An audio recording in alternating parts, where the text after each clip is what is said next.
عزیز طلباء و طالبات، میں لیکچرار عمار نعیمی انٹرمیڈیٹ سال دوم اردو گرامر کے ساتھ آپ کی خدمت میں حاضر ہوں۔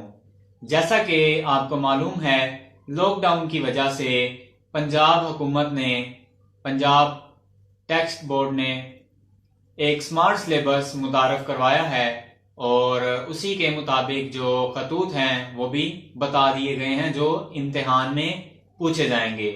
تو میں اپنے چینل پر ان تمام خطوط کو علیحدہ علیحدہ ویڈیو بنا کر ڈسکس کر رہا ہوں۔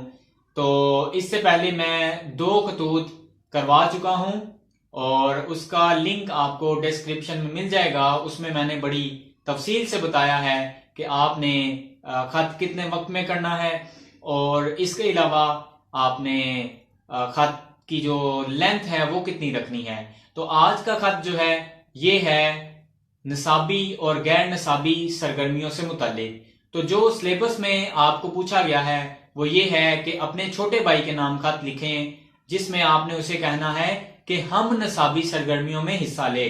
تو بیٹا یہ وہ سوال ہے، یہ وہ خط ہے جس میں ہر بچہ نمبر کٹوا لیتا ہے، لکھتا سارا ہے لیکن پھر بھی نمبر نہیں حاصل کر پاتا۔ اس کی وجہ صرف اور صرف اتنی ہے کہ وہ عنوان کو ہی نہیں سمجھتا۔ بیٹا ایک ہوتی ہیں ہم نصابی سرگرمیاں اور ایک ہوتی ہیں غیر نصابی سرگرمیاں۔ پہلے تو اس لفظ کو سمجھ لیں، نصابی لفظ نکلا ہے نصاب سے، اور نصاب کا مطلب ہے سلیبس۔ تو بیٹا جی ہم نصاب کا مطلب یہ ہوا کہ وہ ایکٹیویٹیز، سرگرمیاں کا مطلب ہے ایکٹیویٹیز، وہ سرگرمیاں، وہ ایکٹیویٹیز جن کا تعلق آپ کے سلیبس کے ساتھ ہے، اس کو کہتے ہیں ہم نصابی سرگرمیاں۔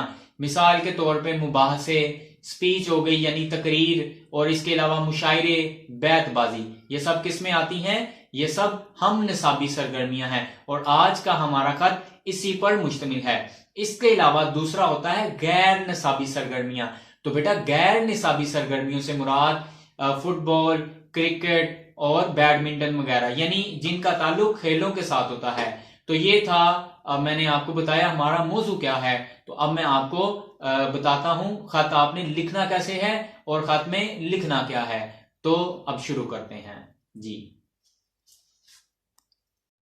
جی سٹوڈنٹس، تو آج کا خط ہے چھوٹے بھائی کے نام خط لکھنا ہے، جس میں اسے غیر نصابی نہیں، نصابی سرگرمیاں، ٹھیک ہے جی، صرف نصابی سرگرمیاں جو کہ آپ کے سلیبس کے مطابق ہے۔ میں ان دونوں میں فرق بھی آپ کو بتا چکا ہوں کہ نصابی سرگرمیوں میں اور غیر نصابی سرگرمیوں میں کیا فرق ہے، لیکن یہاں پہ صرف آپ کو ابتدائی طریقہ کار بتانا ہے کہ کس طرح سے خط سٹارٹ کرنا ہے، پھر میں آپ کو بتاؤں گا پورا خط لکھنا کیسے ہے۔ تو سب سے پہلے آئے گا امتحانی مرکز، آپ نے لکھنا ہے، دیکھیں کوئی کوما نہیں لگانا آپ نے۔ اس کے بعد تاریخ لکھنی ہے۔ تاریخ لکھنے کا طریقہ کار یہ ہے کہ آج جو بھی تاریخ ہے آپ نے وہ لکھی ہے۔ مثال کے طور پہ 18 ہے تو 18 ہندسوں میں لکھ دی، آپ یوں بھی لکھ سکتے ہیں 18، ٹھیک ہے۔ اس کے بعد ہے مئی، تو جو بھی مہینہ ہوگا اردو میں کوئی ڈیش نہیں لگانی، کوئی کوما نہیں، کوئی بٹا نہیں لگانا، ورنہ آپ کا 1 نمبر ضائع ہو جائے گا۔ اس کے بعد آپ نے یوں لکھا، مثال کے طور پہ مئی لکھ دیا آپ نے، تو اس کے بعد یہاں پہ آپ دوسری طرح اس طرح سے بھی لکھ سکتے ہیں 2021، ٹھیک ہے، یوں آ جائے گا۔ تو اگر یہ جو حمزہ ہے یہ آپ نہ لگائیں، اس کے ساتھ لگانا لازمی ہوتا ہے، اس کے ساتھ نہ لگائیں تو بہتر ہے، ٹھیک ہے۔ تو اب آتے ہیں یہاں پہ عزیز، عزیزم، تو آپ نے اپنے چھوٹے بھائی کو مخاطب کرنا ہے عزیزم محمد کاشف۔ اس کے بعد یہ والا سائن، یہ علامت جو ہوتی ہے یہ ندائیہ کی علامت ہے، ٹھیک ہے، بہت اہم ہے، یہ ندائیہ کی علامت ہوتی ہے یہ، تو یہ علامت لگانی لازمی ہے۔ اس کے بعد آپ نے لکھنا ہے سلامت رہو، یہ نہ لکھیں تو بہتر ہے، ٹھیک ہے، یہ آخر میں دعا سلام آ جائے گی۔ تو یہاں سے یہ جو پہلا پیراگراف ہے، تو یہ آپ نے ہم نصابی سرگرمیوں میں اور غیر نصابی سرگرمیوں میں آپ کو دونوں میں سے کوئی بھی آ جاتا ہے، پہلا پیراگراف آپ کا یہی ہوگا کہ کیا کل تمہارے کالج کے پرنسپل صاحب کی طرف سے تمہارے دسمبر ٹیسٹ کا نتیجہ موصول ہوا، جسے دیکھ کر بے حد خوشی ہوئی کہ تم نے تقریباً تمام مضامین میں 80%، ٹھیک ہے جی، یہ کتنے بنتے ہیں 80%، 80% کے قریب نمبر حاصل کیے ہیں۔ اللہ تعالیٰ کا بے حد شکر ہے کہ تم والدین اور بہن بھائیوں سے دور اسلام آباد جیسے پر رونق اور دلچسپیوں سے भरपूर शहर में रहकर भी अपने मकसद के हसूल से गाफिल नहीं हो। यानी तुम वहाँ पर भी जाके तालीम हासिल कर रहे हो, तुम कोई गलत दोस्तों की सोबत में नहीं बैठे हुए और अपना वक्त ज़ाया नहीं कर रहे। और बड़ी मेहनत और जांफशानी से, ये एक ही मतलब है, मेहनत और जांफशानी से अपनी पढ़ाई में मसरूफ़ हो। अब आपने आगे क्या लिखना है, अब आगे हम निसाबी सरगर्मियों का खाता आपने लिखना है, ये है वही है लेकिन इसी के आगे दूसरा पैराग्राफ आपने बताना है। यहाँ से प्रिंसिपल साहब ने तुम्हारे रिजल्ट कार्ड के नीचे ये नोट भी लिखा हुआ है, ये दूसरा पैराग्राफ है कि तालिबे इल्म की किसी किस्म की हम निसाबी सरगर्मियों में हिस्सा नहीं लेता। मुझे ये कौन सी हम निसाबी, यहाँ पे आपने हम निसाबी लिख देना, मार्कर से लिख दें ज़्यादा बेहतर है। हम निसाबी सरगर्मियों में हिस्सा नहीं लेता। मुझे ये जानकर बेहद अफसोस हुआ है। यूँ महसूस होता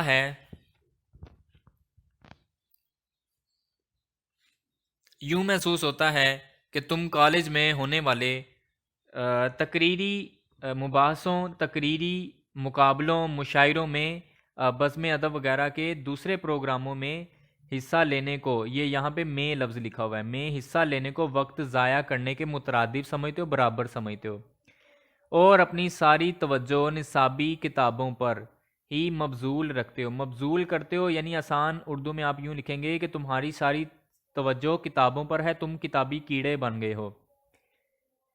इससे किसी को इनकार नहीं कि तालिब इल्म के लिए उसकी किताबें और तालीम ही ओढ़ना बिछोना होना चाहिए। यानी वो किताबें ही पढ़े, अच्छी बात है, लेकिन इसका हरगिज़ ये मतलब भी नहीं कि वो किताबी कीड़ा बनकर रह जाए और दीगर हम नसाबी, बेटा ये इस चीज़ को बार बार मेंशन करना है, हम नसाबी सरगर्मियों में बिल्कुल हिस्सा ना ले। अगला पैराग्राफ अब आएगा।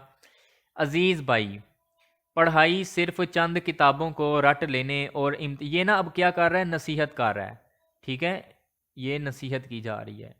इम्तिहान में अच्छे नंबरों से पास होने का नाम ही नहीं, बल्कि तालीम का मकसद तालिब इल्म की इस तरह ज़हनी, जिस्मानी और अखलाकी तरबियत करना है कि वो अपनी मुख्तलिफ सलाहियतों को नशोनमा दे, यानी उसके अंदर जो भी टैलेंट है वो नशोनमा पाए, यानी वो तरक्की करे, और अपनी छुपी हुई खूबियों को नुमाया करे। जो भी उसके अंदर खूबियां हैं जो छुपी हुई हैं, किसी को मालूम नहीं है, वो सामने आएंगी, नुमाया करें, सामने आएंगी, ताकि एक बेहतर इंसान और मुआशरे का एक कार आमद फ़र्द, यानी जो दूसरों को फ़ायदा पहुंचाता है, मुआशरे का एक अच्छा शहरी बनता है। इस सिलसिले में बज़्म अदब के मुख्तलिफ प्रोग्राम, मुबाहसा का मतलब क्या होता है, बहस करना, जिससे आप किसी एक नतीजे पर पहुंचते हैं।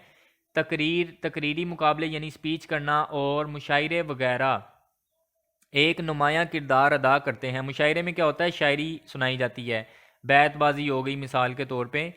इन सरगर्मियों में हिस्सा लेने से ना सिर्फ इंसान की मालूमात में इजाफा होता है, बल्कि उसमें खुद एतमादी पैदा होती है और वो अपने दिली ख्यालात, एहसासात को किसी झिझक और हिचकिचाहट के बगैर दूसरों के सामने बयान करने के काबिल हो जाता है। ज़ाहिरी बात है, जब वो स्पीच करेगा तो वो अपने ख्यालात को ही बयान करेगा ना।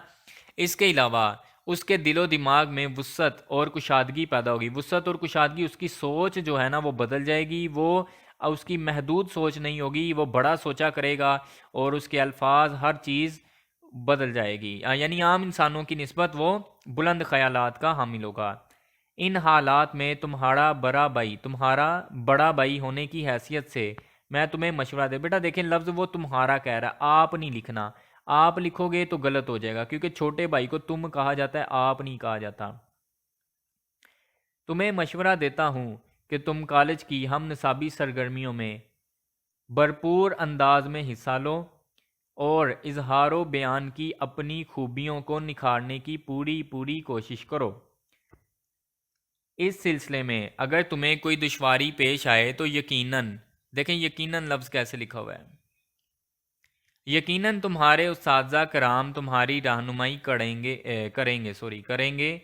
मुझे तुम्हारी सलाहियतों का पूरी तरह अंदाज़ा है। ये देखें ना, वो उस पर एतमाद भी कर रहा है। देखो, एक तरफ नसीहत कर रहा है कि वही कहीं वो ना ऑफेंस ना हो जाए, गुस्सा ना कर जाए कि देखो मैं पढ़ता भी हूँ और फिर ये खुश नहीं है, हर हाल में ये बस ना शुक्रे रहते हैं। तो आपने साथ साथ ये चीज़ भी बतानी है कि मुझे तुम्हारी सलाहियतों का पूरी तरह अंदाज़ा है। मुझे यकीन है कि अगर तुमने संजीदा और दिल जमई से, ठीक है जी, दिल लगा के, दिल जमई दिल लगा के से हम निसाबी सरगर्मियों में हिस्सा लेना शुरू कर दिया तो तुम्हें किसी किस्म की दुश्वारी यानी परेशानी महसूस नहीं होगी। तुम्हारे प्रिंसिपल साहब की तरफ से मुझे अगला ख़त इस इत्तला के साथ मिलना चाहिए कि आपका भाई निसाबी और गैर निसाबी सरगर्मियों में मुसावी तौर पर यानी इक्वली बराबरी तौर पे, एक तरफ तो रिज़ल्ट भी अच्छा आ रहा है पढ़ाई में और दूसरी तरफ उसका ये चीज़ भी अच्छी है और दोनों मैदानों में बेहतरीन रिजल्ट दिखा रहा है। आखिरी लाइन ये देखें दरमियान में, अम्मी अब्बू की तरफ से दुआएं। क्योंकि ये घर से खत लिख रहा है इसी वजह से ये नहीं कह रहा कि अम्मी अब्बू को दुआएं देना, ये कह रहा है अम्मी अब्बू की तरफ से तुम्हें दुआएं। उसके बाद है वस्सलाम। बेटा देखिए वस्सलाम कैसे लिखा हुआ है, वाओ के बाद अलिफ है फिर लाम है। आपने ऐसे नहीं लिखना वस्सलाम, तो ये आपका गलत हो जाएगा। आपने अलिफ भी डालना है लाम भी डालना है। तुम्हारा भाई अलिफ बेजीम। तो ये था जी आज का लेटर। उम्मीद करता हूँ आपको पसंद आया होगा। अगर आपको कोई चीज़ समझ नहीं आई, कोई लफ्ज़ मुश्किल लगा है तो कमेंट बॉक्स में ज़रूर सवाल पूछिए। तब तक के लिए खुदा हाफिज़, अपना ख्याल रखें।